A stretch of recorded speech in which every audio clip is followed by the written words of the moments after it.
Hello everyone, आप सभी को मैं स्वागत करता हूँ इस amazing platform of BM education class 8 के अंदर, जहाँ पर हमने अपने साइंस फुल चैप्टर सीरीज में एक और नया चैप्टर करने वाले हैं जिसका नाम है cell structure and function. Class 8 chapter 8 full chapter करेंगे इस वीडियो के अंदर। आई होप क्या कि पहले के 7 चैप्टर्स आपने अच्छी तरह से देख लिए होंगे, नोट्स लिख लिया होगा और ये इस चैप्टर 8 को कंप्लीट करने के लिए इस वीडियो में आपने क्लिक किया होगा। वीडियो को लास्ट तक देखना, नहीं तो कॉन्सेप्ट क्लियर नहीं होगा। वीडियो अच्छा तो लाइक चैनल करना है, सब्सक्राइब और पास से बेल आइकन को प्रेस करके अपने डाउट्स, आपको वीडियो कैसा लगा ज़रूर कमेंट करना और दोस्तों को ज़रूर शेयर करना कि दोस्तों को ही पता चले सेल होता है क्या है, स्ट्रक्चर क्यों इसे कहा जाता है, फंक्शन क्यों इसे कहा। शुरू करते हैं। What do mean by cell. देखिए, सेल सबसे छोटा पदार्थ होता है हमारे बॉडी के अंदर सबसे smallest structural and functional unit. किसी भी ऑर्गेनिज्म को पकड़ लो, उसके सबसे छोटा स्ट्रक्चरल यानी एक स्ट्रक्चर में सेल को स्ट्रक्चर क्यों कहा है, क्योंकि एक निर्दिष्ट स्ट्रक्चर के अंदर होता है। इसका एक पर्टिकुलर एक शेप होता है और ये फंक्शनल यूनिट होता है, काम करने में भाई तेज होता है। सेल हर जगह आपके बॉडी के अंदर सेल है। खाने के लिए सेल है, डाइजेस्टिव सेल है, एक्सक्रीशन सेल है, ट्रांसपोर्टेशन सेल है। सभी प्रकार के सेल्स आपके बॉडी के अंदर है जो कि आपको लिविंग बना रहे हैं। आप जीवित हो उन्हीं सेल के बदौलत। अगर सेल धीरे धीरे खत्म हो जाएंगे तो आप मर भी सकते हो। Because save your cell save your life. Okay, हमारे बॉडी के अंदर किसी भी ऑर्गेनिज्म के अंदर सबसे छोटा स्ट्रक्चरल और फंक्शनल यूनिट होता है सेल। ये कि बहुत ही माइक्रोस्कोपिक होता है और जिसमें बहुत क्या होता है, एक साइटोप्लाज्म होता है, एक न्यूक्लियस होता है और जिसके चारों ओर एक मेम्ब्रेन होता है जिसे हम कहते हैं सेल मेम्ब्रेन। क्या मैंने कहा गाइस? मैंने यह कह दिया कि ये माइक्रोस्कोपिक होता है, यानी माइक्रोस्कोप के द्वारा ही हम सेल को देख सकते हैं। यानी सेल बहुत ही छोटा होता है। मैंने कहा सेल बहुत छोटा होता है और बहुत स्मॉल होने के कारण उसे माइक्रोस्कोप के द्वारा हम देखते हैं, नेकेड आई से कभी देख ही नहीं सकते हो। उसके अंदर होता है साइटोप्लाज्म। क्या होता है? साइटोप्लाज्म होता है। और साइटोप्लाज्म के अंदर सेंटर के अंदर न्यूक्लियस होता है और न्यूक्लियस को चारों ओर से सराउंडेड क्या है, एक मेम्ब्रेन, जिसे हम कहते हैं प्लाज्मा मेम्ब्रेन। जिसे हम क्या कहते हैं? प्लाज्मा मेम्ब्रेन, या फिर सेल मेम्ब्रेन भी हम उसे कहते हैं, या फिर प्लाज्मा मेम्ब्रेन कहते हैं, या फिर सेल मेम्ब्रेन कहते हैं, या फिर सेल बाउंड्री भी उसे कहा जाता है। फिर हम आगे बढ़ते हैं। क्या है ये देखिए, सभी लिविंग ऑर्गेनिज्म बने हैं किससे? सेल से। यानी सभी लिविंग ऑर्गेनिज्म किस चीज से बने हैं? सेल से। यानी सबसे छोटा स्तर है हमारे बॉडी के अंदर, वो है सेल। और अगर एक ग्रुप ऑफ सेल्स एक सिमिलर स्ट्रक्चर के और एक सिमिलर फंक्शन करते हैं, यानी एक ग्रुप ऑफ सेल को मिला के मैंने एक ग्रुप ऑफ सेल कर दिया जिनका स्ट्रक्चर सेम है और जिनका फंक्शन समान है, तो वो क्या कहलाते हैं? वो कहलाते हैं टिश्यू। टिश्यू क्या होता है? टिश्यू वो होता है जब हम सेल को मिला ले, एक ग्रुप ऑफ सेल बना ले जिनका स्ट्रक्चर और फंक्शन एक ही होता है, उसे हम कहते हैं टिश्यू। फिर टिश्यू धीरे धीरे मिलकर क्या बनाते हैं? ऑर्गन बनाते हैं। टिश्यू धीरे धीरे बनकर ऑर्गन बनाते हैं। क्या बनाते हैं? ऑर्गन बनाते हैं। ये सभी ऑर्गन मिलकर एक साथ कॉन्स्टिट्यूएंट होकर बनाते हैं ऑर्गन सिस्टम बनाते हैं गाइस। फिर ऑर्गन सिस्टम धीरे धीरे ऑर्गेनिज्म को बनाता है। क्या? धीरे धीरे ऑर्गेनिज्म को बनाता है। तो मैंने कहा सेल ग्रुप ऑफ सेल को टिश्यू धीरे धीरे बनते हैं ऑर्गन धीरे धीरे बनता है ऑर्गन सिस्टम बनाता है आपको, यानी ऑर्गेनिज्म को। ह्यूमन बींग्स जैसे कि एक ऑर्गेनिज्म है। सेल देखिए, all organisms are made of smaller parts called organs. यानी सभी ऑर्गेनिज्म किससे बने? स्मॉलर पार्ट से। स्मॉलर पार्ट्स यानी हमारे अंदर भी बहुत सारे पार्ट डिवाइडेड हैं। ये पार्ट डाइजेशन के लिए, ये पार्ट एक्सक्रीशन के लिए, ये पार्ट खाने को ऑब्जॉर्व करने के लिए, पार्ट खाने को एक्सक्रीट करने के लिए, पार्ट खाने को क्या करने के लिए? रेस्पायर करने के लिए, कुछ ब्लड को सर्कुलेट करने के लिए। तो इसलिए हम छोटे छोटे पार्ट से बनते हैं जिन्हें हम कहते हैं ऑर्गन्स कहते हैं। यानी हमारे अंदर बहुत सारे ऑर्गन्स हैं। क्या है? हार्ट एक ऑर्गन है, स्टोमाच एक ऑर्गन है। हार्ट क्या करता है? पंपिंग करता है, ब्लड सर्कुलेशन करता है। स्टोमाच क्या करता है? स्टोरिंग ऑफ फूड करता है। ये सारे ऑर्गेनिज्म एक छोटे छोटे पार्ट से बने हैं जिसे हम कहते हैं ऑर्गन्स कहते हैं। ऑर्गन्स बहुत made of still small parts, यानी ऑर्गन्स भी बहुत छोटे छोटे पार्ट से बने हैं टिश्यू से। और टिश्यू और भी छोटे छोटे चीजें बने जो कि सेल। यानी सबसे छोटा चीज आपकी बॉडी के अंदर है सेल। ऑर्गन भी छोटा है पर उससे भी छोटा है टिश्यू, उससे और भी यानी एक्सेसिव छोटा है सेल।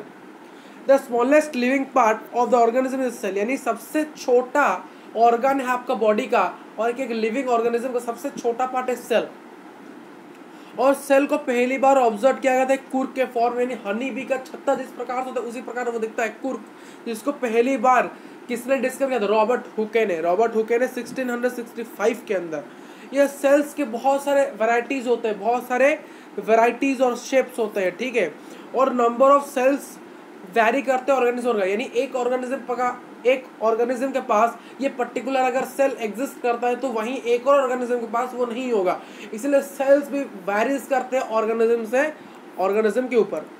फिर और कुछ बात करते हैं, some cells are bigger enough to see with the unaided eye, यानी नेकेड आई से, यानी हमारे खुली आंखों से हमारे कुछ ऐसे सेल्स होते हैं जो कि इतने बड़े होते हैं जैसे कि हम खुली आंखों से देख सकते हैं, जैसे कि मुर्गी का अंडा ऐसा है बढ़िया सा एग्जांपल, जो कि इतना बड़ा होता है जैसे हम आंख से देख भी सकते हैं, उसे खा भी सकते हैं, वो भी एक सेल ही होता है। Some organism are single cell और some large number of cell, यानी बहुत सारे सिंगल सेल्स होते हैं। सिंगल सेल्स यानी यूनिसेलुलर, उनके पास एक ही सेल होता है, जैसे कि अमोइबा उसके पास एक ही सेल है, बट हम ह्यूमन बींग्स इतने सेल्स है कि आप गिन नहीं सकते, मल्टी सेलुलर, यानी लार्ज नंबर ऑफ सेल्स, यानी vast number of cells are present in our body. फिर बात करते हैं the single cell of unicellular organism perform basic function perform by a variety of cells in a multicellular, यानी इसका अर्थ यह है कि अमोइबा का एग्जांपल लेते हैं। अमोइबा क्या होता है? यूनिसेलुलर है। अमोइबा के अंदर जो यूनिसेलुलर यानी एक ही सेल है, और अमोइबा के अंदर जो एक ही सेल है वो उसके अंदर सभी काम करते हैं, यानी वही एक सेल डाइजेशन भी करता है, वही एक सेल एक्सक्रीशन करता है, वही एक सेल रेस्पिरेशन करता है, वही एक सेल रिप्रोडक्शन करता है, वही एक सेल सब कुछ करता है, यानी ट्रांसपोर्टेशन भी करता है, ब्लड सर्कुलेशन भी करता है, वेन्स के अंदर सब कुछ करता है, यानी वही एक सेल वो सब कुछ करता है। और जो वही एक सेल हमारे अमोइबा के अंदर करता है, यानी यूनिसेलुलर ऑर्गेनिज्म करता है, वही अलग अलग सेल हमारे एक एक पार्ट को करता है, यानी हमारे अंदर एक सेल रेस्पिरेशन के लिए एक सेल, डाइजेशन के लिए एक सेल, सर्कुलेशन के लिए एक सेल, ट्रांसपोर्टेशन के लिए एक सेल, रिप्रोडक्शन के लिए एक सेल, एक्सक्रीशन के लिए, सभी चीज़ें हमारे अंदर सभी अलग अलग चीज़ अलग अलग फंक्शन परफॉर्म करते हैं। मल्टीसेलुलर के अंदर हर एक सेल हर एक अलग अलग काम करता है, वहीं एक ही सेल एक ही हर काम को करता है। यूनिसेलुलर के अंदर नहीं, एक सब कुछ कर लेता है, महान व्यक्ति, बट हमारे अंदर सभी वर्क्स डिवाइडेड हैं। इसलिए हम मॉडर्न क्यों कहते हैं? क्योंकि हमारे अंदर सभी सेल के ऊपर ज़्यादा लोड नहीं है, ये भी करेंगे वो भी करेंगे वो भी करेंगे वो भी करेंगे, नहीं, कुछ पार्ट है आप वो करो, कुछ पार्ट है हम कर सके। न्यूरॉन सिस्टम के लिए एक सेल होता है, सर्कुलेशन के लिए एक सेल होता है, आपकी बॉडी से रिमूवल क्या आता है वेस्ट, उसके लिए एक सेल होता है, ये सभी सेल्स होते हैं। ये बात क्लियर हो गई? ये लाइन पार्ट ऑफ सेल, देखिए सेल बना है 3 पार्ट्स के अंदर, याद रखना सेल बना है हमारे 3 पार्ट्स के अंदर। द सेल मेम्ब्रेन, पहला मैंने कहा था न्यूक्लियस के चारों ओर जो राउंडेड है वो है सेल मेम्ब्रेन, वो क्या है? सेल मेम्ब्रेन है पहला हमारा सेल मेम्ब्रेन। दूसरा है cytoplasm which contain smaller contents और ऑर्गेनेल्स, यानी सेल साइटोप्लाज्म बेसिकली एक जेली लाइक सब्सटेंस है। कैसा सब्सटेंस है? एक जेली लाइक सब्सटेंस है, एक जेली लाइक सब्सटेंस है, एक जेली लाइक सब्सटेंस है, जिसके अंदर क्या है? जिसके अंदर बहुत सारे ऑर्गेनेल्स आपको जैसे लगेंगे फ्लोट कर रहे हैं, ऑर्गेनेल्स इसके अंदर बहुत सारे स्मॉल कंपोनेंट्स होते हैं, हम लगता है कि वो फ्लोट कर रहे हैं, वो से हम कहते हैं ऑर्गेनेल्स कहते हैं। क्या कहते हैं? लिविंग ऑर्गेनेल्स कहते हैं। और तीसरा है न्यूक्लियस। फिर है सेल मेम्ब्रेन। क्या सेल मेम्ब्रेन है? Basic component of cell, cell का सबसे बेसिक कंपोनेंट क्या होता है? सेल मेम्ब्रेन होता है। और cytoplasm and nucleus are enclosed with the cell membrane and there is an outer thick layer in the cell of plant called cell wall, यानी ये है न्यूक्लियस, न्यूक्लियस के चारों ओर ये है साइटोप्लाज्म, उसके यहाँ पर जो एक बाउंड्री है, इस बाउंड्री को हम कहते हैं प्लाज्मा मेम्ब्रेन या फिर सेल मेम्ब्रेन कहते हैं। देखिए अगर इसे सेल मेम्ब्रेन कहा था, प्राइम प्लाज्मा मेम्ब्रेन, यानी चीफ मिनिस्टर भी यही है, प्राइम मिनिस्टर भी वही है। यानी जो सेल मेम्ब्रेन है उसे इंपॉर्टेंट क्यों कहा था? क्योंकि वो चीफ मिनिस्टर भी है, वो प्राइम मिनिस्टर है। यानी आप मुझे बताओ कौन सा सीएम कौन पीएम है? वही सेल मेम्ब्रेन, वही प्लाज्मा मेम्ब्रेन है, उसका नाम वही है। बट मैंने यहाँ कहा कि सेल मेम्ब्रेन सबसे बेसिक कंपोनेंट होता है सभी ऑर्गेनिज्म के अंदर, और जो न्यूक्लियस और जो साइटोप्लाज्म एनक्लोज्ड है। देखिए ये न्यूक्लियस और ये साइटोप्लाज्म एनक्लोज्ड है, किसके पास एनक्लोज्ड है? किसके साथ क्लोजलीनेस बनाए हैं? सीएम और पीएम के साथ, यानी प्लाज्मा मेम्ब्रेन या फिर सेल मेम्ब्रेन के साथ। परंतु प्लांट के पास एक और थिक लेयर होता है, यानी ये सेल मेम्ब्रेन, ये सेल ये सेल मेम्ब्रेन के ऊपर एक और थिक लेयर होता है जिसे हम कहते हैं सेल वॉल, CW कहते हैं, क्लस वर्क नहीं, सेल वॉल कहते हैं, जो कि बेसिकली सिर्फ प्लांट्स के अंदर होता है, एनिमल्स के अंदर नहीं होता। प्लांट्स के अंदर एक और थिक लेयर होता है सेल मेम्ब्रेन के ऊपर, इसे हम कहते हैं प्लाज्मा मेम्ब्रेन नहीं, उसे कहते हैं सेल वॉल कहते हैं। क्या कहते हैं? सेल वॉल कहते हैं। आउटर थिक लेयर होता है और उनका इनर थिक वॉल है cell membrane, but outer thick layer है सेल वॉल। सेल वॉल सिर्फ प्लांट्स के अंदर ही पाया जाता है, एनिमल्स के अंदर नहीं पाया जाता है गाइस। साइटोप्लाज्म क्या है? एक जेली लाइक सब्सटेंस है, एक जेली लाइक सब्सटेंस। ये है न्यूक्लियस, ये लाइन है साइट, ये लाइन है हमारा सेल मेम्ब्रेन, और उसके बीच में जो एरिया रहा है ये है साइटोप्लाज्म। यानी द जेली लाइक सब्सटेंस एक जेली लाइक सब्सटेंस है जो कि सेल मेम्ब्रेन और न्यूक्लियस के बीच में है। यानी सेल मेम्ब्रेन ये रहा हमारा सेल मेम्ब्रेन, ये लाइन है सेल मेम्ब्रेन और उसके बीच में न्यूक्लियस, और ये जो एरिया खाली छूटे हैं ना, ये होता है एक जेली लाइक सब्सटेंस, ये होता है साइटोप्लाज्म। साइटोप्लाज्म बेसिकली एक जेली लाइक सब्सटेंस है जो कि न्यूक्लियस और सेल मेम्ब्रेन के बीच में है। और बहुत सारे साइटोप्लाज्म में बहुत सारे ऑर्गेनेल्स होते हैं। ये कुछ ऑर्गेनेल्स के नाम है, इसकी पढ़िए। माइटोकॉन्ड्रिया, फिर होता है प्लास्टिड, प्लास्टिड से एनिमल्स के अंदर पाया जाता है। फिर हो एंडोप्लाज्मिक रेटिकुलम। देखिए एंडोप्लाज्मिक रेटिकुलम भी दो प्रकार से, एक है सॉफ्ट एंडोप्लाज्मिक रेटिकुलम SER, एक होता है SER, एक हमारा होता है भाई SER। इसको मैं इरेज कर लेता हूँ यहाँ से, आई होप कि अब क्लियर हो गया आप सभी को। ये भी दो प्रकार का होता है SER, सॉफ्ट एंडोप्लाज्मिक रेटिकुलम, एक और होता है रफ एंडोप्लाज्मिक रेटिकुलम।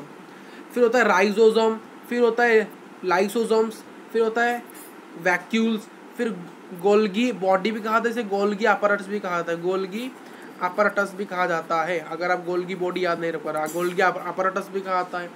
सेंट्रोजम सिर्फ एनिमल के होता है, जैसे कि प्लास्टिड से प्लांट में है, सेंट्रोजम एक बेसिकली एक पर्टिकुलर सेल जो कि एनिमल के अंदर से मिलता है हमें। न्यूक्लियस भाई क्या है? न्यूक्लियर मेम्ब्रेन क्या है? न्यूक्लियोलस क्या है? न्यूक्लियस क्या है? Nucleus is separated from cytoplasm by nuclear membrane. It is generally spherical in the center of the cell. Basically अगर मैं आपको समझाऊं, ये है न्यूक्लियस, ये जो सर्कल है, और इस सर्कल के चारों ओर एक और सर्कल है जिसे कि हम कहते हैं न्यूक्लियर मेम्ब्रेन, और उसके बाद क्या है? साइटोप्लाज्म, उसके बाद है सेल मेम्ब्रेन। क्लियर है? यानी न्यूक्लियस किससे सेपरेट? न्यूक्लियस सेपरेटेड है हमारे, न्यूक्लियस सेपरेटेड किया गया है साइटोप्लाज्म, यानी न्यूक्लियस और साइटोप्लाज्म सेपरेटेड है एक मेम्ब्रेन के द्वारा जिसको हम कहते हैं न्यूक्लियर मेम्ब्रेन। और बेसिकली एक गोल, देखिए ये गोल आकार का होता है, यानी स्फीयर टाइप का होता है, जो कि सेंटर ऑफ सेल में यानी सेल के बीचों बीच मौजूद होता है। फिर न्यूक्लियर मेम्ब्रेन क्या है? Nucleus is separated by cytoplasm bye membrane इसको न्यूक्लियर में बहुत बेसिकली, यानी न्यूक्लियस और साइटोप्लाज्म अपने आप से सेपरेट है, यानी अलग है, किसके द्वारा? एक मेम्ब्रेन के द्वारा। उस मेम्ब्रेन का नाम है न्यूक्लियर मेम्ब्रेन। न्यूक्लियोलस क्या है? Nucleus contain a smaller round body which is known as nucleolus. यानी न्यूक्लियस के पास जो अपना छोटा सा स्मॉलर बॉडी है, छोटा बॉडी है, छोटा राउंड बॉडी है, यानी न्यूक्लियस के खुद के पास, यानी न्यूक्लियस के पास खुद अपना एक छोटा सा स्मॉल राउंड बॉडी है, उसे हम क्या कहते हैं? न्यूक्लियोलस कहते हैं। यानी न्यूक्लियस के पास जो छोटा राउंड बॉडी है उसे हम कहते हैं न्यूक्लियोलस। फिर आता है क्रोमोजोम। क्रोमोजोम क्या होता है? न्यूक्लियस कंटेंट एक thread like structure called chromosome. यानी क्रोमोजोम के न्यूक्लियस के अंदर कुछ इस प्रकार के ऐसे लाइन होते हैं जिसे हम क्या कहते हैं? यानी न्यूक्लियस के अंदर ऐसे ऐसे ऐसे ऐसे ऐसे ऐसे ये एरियाज, यानी ऐसे एक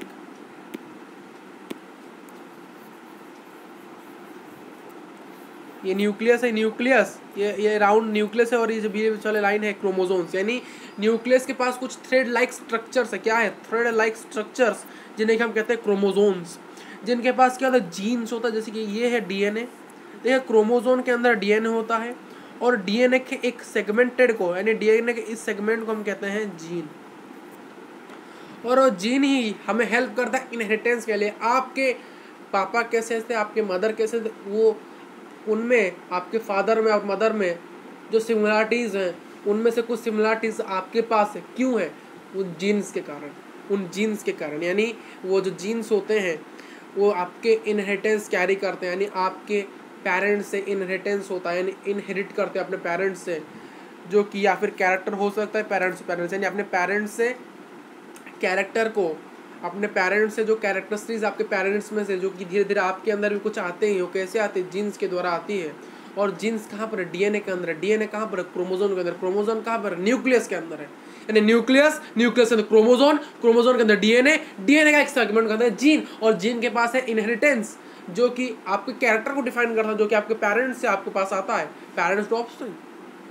cell without a well organized nucleus is lacking nuclear membrane are को प्रोयूटेरियर सेल्स।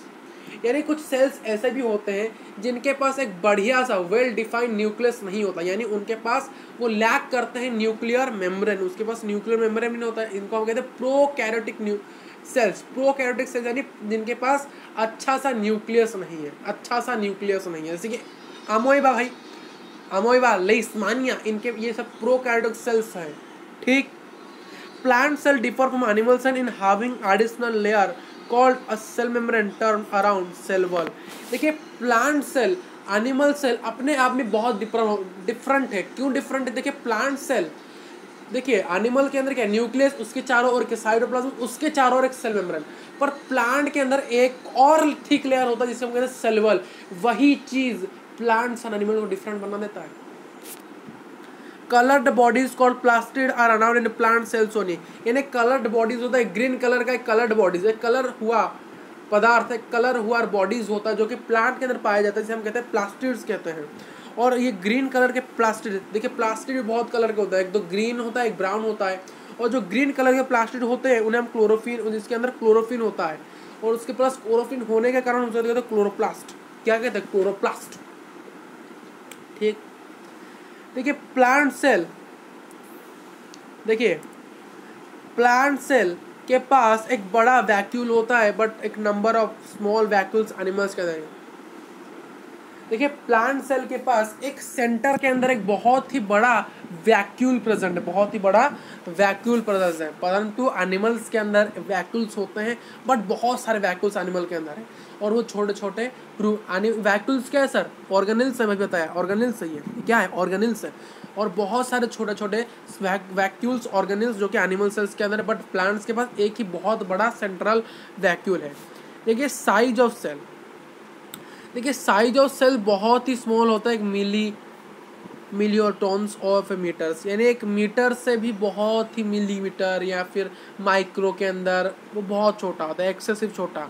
और मे बी आज लार्ज आज फ्यू सेंटीमीटर, यानी इतना छोटा है कि वो मिलीमीटर तक जा सकता है, यानी मिली माइक्रोमीटर या फिर नैनोमीटर तक वो जा सकता है। यानी सेल इतना छोटा है कि वो नैनोमीटर, मिलीमीटर, माइक्रोमीटर, पिकोमीटर, फेम्टोमीटर इतने छोटा हो सकता है। बट और इतना बड़ा भी हो सकता है, वो इतना बड़ा भी हो सकता है, कुछ सेंटीमीटर तक बड़ा भी हो सकता है। जैसे कि हैन एग्जाम्पल हमने लिया था। Size of a cell has no relation with the size of body of a plant and animal. It is related to its function. देखिए साइज ऑफ सेल अपने बॉडी, आपकी बॉडी की आकार कैसी है उस प्रकार से नहीं होता। जैसे कि हम सोचते हैं कि हम ह्यूमन से हम बहुत बड़े हैं, बहुत लार्ज हैं, हमारा सेल बहुत बड़ा होगा, बट ह्यूमन्स के पास बहुत ही छोटे सेल होते हैं, कोई बड़ा सेल नहीं होगा, कोई भी बड़ा सेल ह्यूमन के पास नहीं। बट देखिए हैन, मुर्गी तो बहुत छोटी है, ह्यूमन से बहुत छोटे, बट उसका सेल कितना बड़ा है, आप उसे देख सकते हो, खा सकते हो, छू सकते हो, भाई महसूस कर सकते हो। अंडा, ये होता है अंडा। देखिए ये कोई प्लांट और एनिमल में कोई रिलेट नहीं करता है साइज ऑफ बॉडी से साइज ऑफ सेल, ये सिर्फ उनके फंक्शन के ऊपर है। यानी सेल के, मुर्गी के उस सेल का काम बहुत ज़्यादा होगा, इसीलिए वो क्या है, बड़ी है। तो आज का चैप्टर बहुत महत्वपूर्ण से हमने कंप्लीट किया है, बहुत अमेजिंग लगा होगा आपको लेक्चर। अगर नहीं लगा तो बताना कैसा लगा तो अच्छा ही होगा। नाइस वीडियो करके कमेंट करना है, फिर कोई चीज़ें डाउट हैं पूछ लेना कमेंट के वक्त, हम रिप्लाई दे देंगे आप सभी को। और बेसिकली गाइस कहना चाहूँगा कि जो नोट्स यहाँ पर होते हैं वो बेस्ट नोट होते हैं, आपको इन्हीं को डाउनलोड करना है। कहाँ से? डिस्क्रिप्शन बॉक्स से, फ्री ऑफ कॉस्ट। आपको पता ही होगा हमारे चैनल बहुत सारी चीज़ें complete, English, history, geography, civics completed. जाके लेक्चर देखो, एग्ज़ाम में फोड़ो। Thank you for watching this video. मिलेंगे एक चैप्टर नंबर 9 के अंदर।